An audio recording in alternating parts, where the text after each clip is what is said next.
Hey guys, Dr. Carroll here. Wanted to shoot a quick and easy video for 7 things that you can do at home to start balancing your cervical spine, aka your neck. So whether you have neck pain, whether you feel stiff or tight, or you have bad posture, or maybe you tweaked it during a sporting event or lifting boxes for a move, I want to show you 7 things you can do at home to start balancing the neck, the musculature, and getting the pressure off those nerves so that you start feeling better. There's actually 7 bones in the neck, one for every day of the week. So if you need to remember, you have the base of the head here, the skull, right? It sits right back here. It's the occiput. It sits right on the cervical spine. And it's actually like a condyle. So like imagine the C1, which is the very top bone there. The skull sits right on it like this. And then each bone sits on top of the rest. And that protects the spinal cord there. And if there's anything out of alignment there, that can put pressure on the nerves. A couple things you see in clinical practice. This should be a nice extension curve. But what you see, whether people are texting or at the computer or just have poor posture, their head starts moving forward. I think the research says for every inch forward that your ear is from the center line in your shoulder, it adds 10 pounds of compressive force, makes your head feel essentially 10 pounds more heavy to your neck. Of course, if you do that for 20 or 30 years, you'll start to wear out those discs and you can get arthritis in your neck. So these are good things that you can do on a weekly basis in order to prevent a lot of this stuff that people have later in their life. Now the things that we're going to go through today are working out the muscles of the neck. So we have the anterior part of the neck. You can actually zoom in here. These are the scalenes. There's 3 little scalenes that sit right on that nerve plexus that goes to all the nerves down the arm. So if you have a shoulder, elbow, or wrist issue, you have to start with the neck and then go to those specifically. The next big muscles that we're going to work on are the upper trap and some of these little muscles underneath there. They're called suboccipitals, and they help and balance the upper cervical spine, which is primo and of importance for you feeling good and living your best life. So let's get into it. Okay. So you're wondering why I'm carrying a dish towel. Well, it's because it's pretty simple. You take one from the kitchen, like about this length, you roll it up, and what a lot of times we need is just some neck stretching. So what you do is you hook it at the base of the neck here, so essentially on the spine it would be like that, okay? Like here, right? You hook it around here, and what I want you to do is just gently extend there, and then come back. Gently extend, and come back. And do that a couple times. Then lower it about 1 inch, gently extend, come back. Gently extend, come back. And then lower it to the lower part, gently extend, and come back. Why are we doing that? Because remember, the curve in the neck needs to be an extension curve.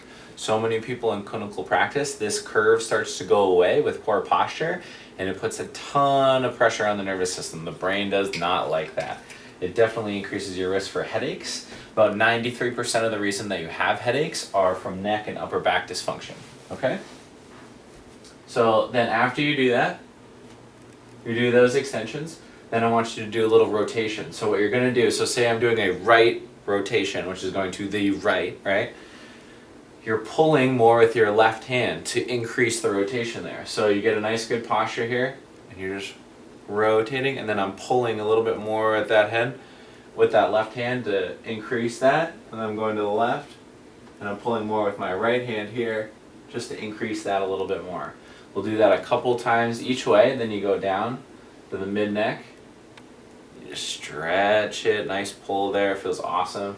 Go to the right, now the left, I'm using my right hand. Good, do that a couple times. Then you go lower neck, pull here. This hand's not really doing that much, this hand's doing the pulling. And then this hand's doing the pulling going this way. And you'll do that several times going each way to balance it out. Second thing, very simple, get in a nice posture. You can do this at work, you can do this at home, whatever you want to do. You get into a nice posture, shoulders, back, neck in a good position, and then you're just going to glide into extension, come back, glide into lateral flexion, drop that ear towards your shoulder, come on back, glide into lateral flexion the other way. Awesome. Go back into extension, go back into lateral flexion here. You're going to feel a nice pull, a nice mobilization in the neck. Nice stretch.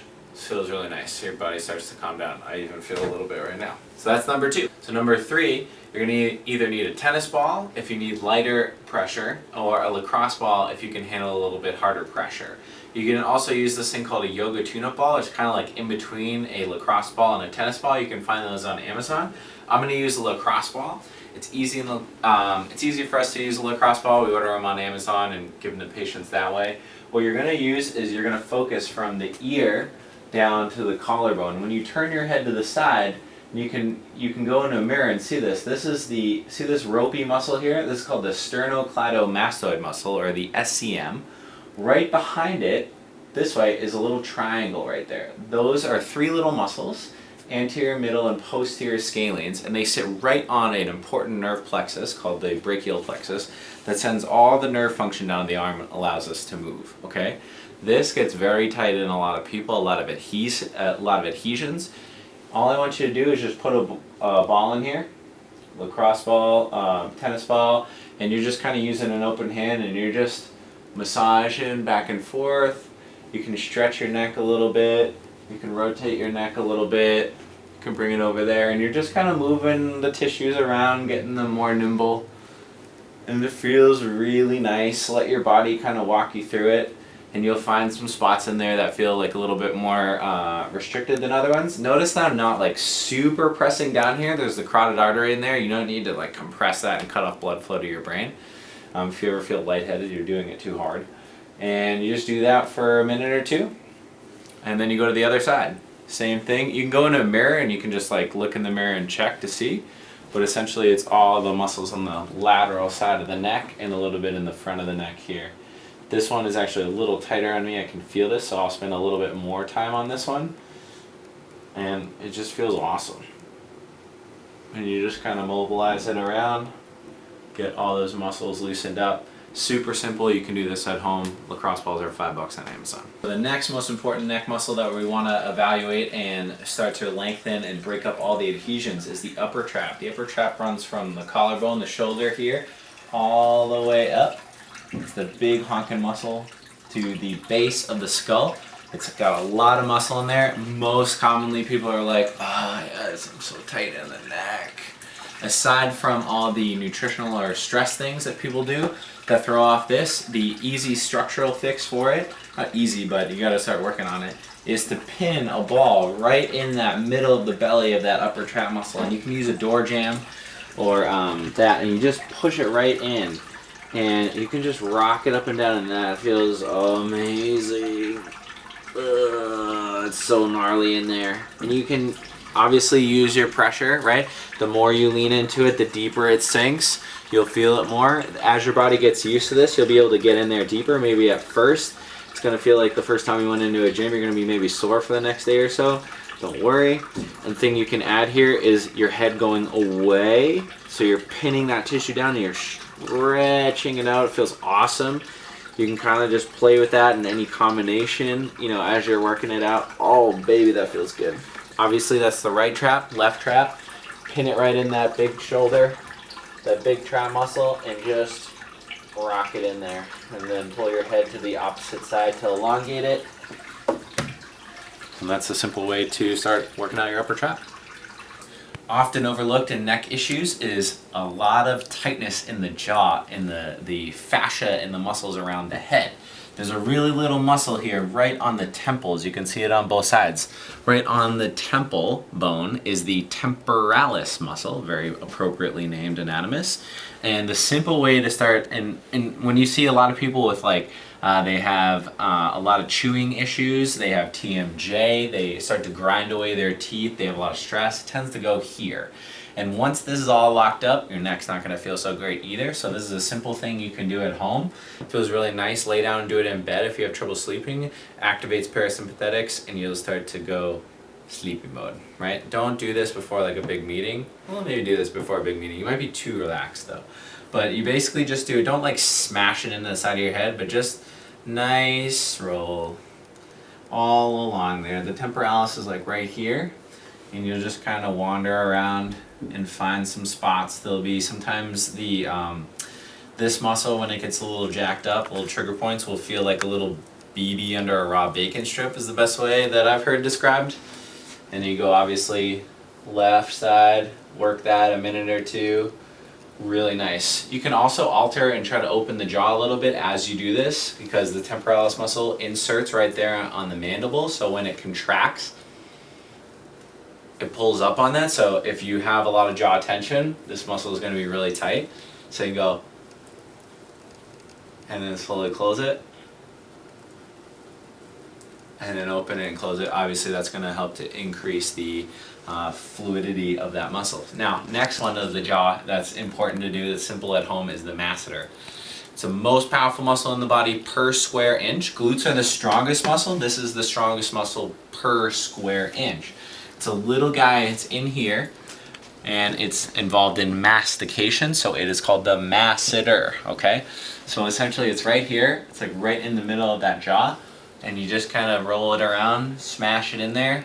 Not like overly smash it, but you get the idea. Another technique is you turn it, and just the rubber of these lacrosse balls can grab the tissue and help to open that up.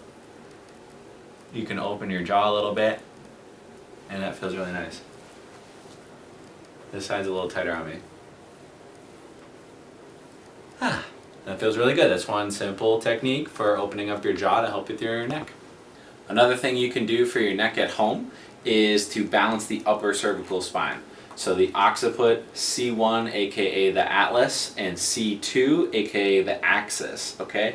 What you can do is you're going to put a double lacrosse ball. You can rub some tape and then rub it around this way. You can see that. And you can put it right here, and you're essentially just going to rock your head back and forth, and you'll feel some nice trigger points. There's usually a lot of ligament tension in there, and just go soft and start to melt that out. I'll show you right now. And so you get down on the floor, put that behind the base of the skull. You can like feel the skull. When you slide your hand off, there's going to be like a ridge there that it falls off in. Put those balls right there. And then what I like to do, just because they are round, is just to use my hand to hold it there. And what I do is just rock my head in the lateral flexion in the right. I feel that tender spot in there. Just breathe a little bit, rock my head into the left, breathe a little bit. Left one is not as tender as the right, so I know that there's more tension and issues in the right side, so I'm just gonna go into the right side a little bit more until that starts melting away, and it's starting to release now. This one makes me really sleepy.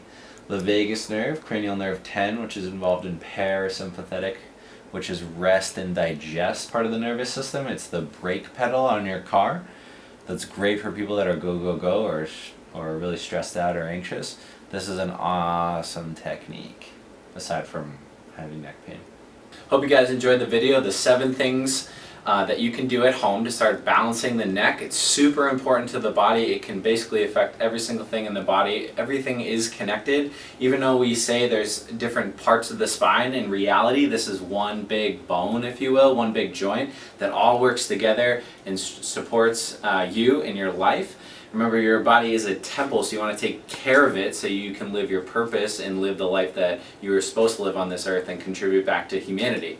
If you or a loved one is having any neck pain or back pain or any issues whatsoever, and you want to get a more in-depth evaluation specific to your condition instead of just some helpful tips at home, give our office a call. It's 508-810-0220.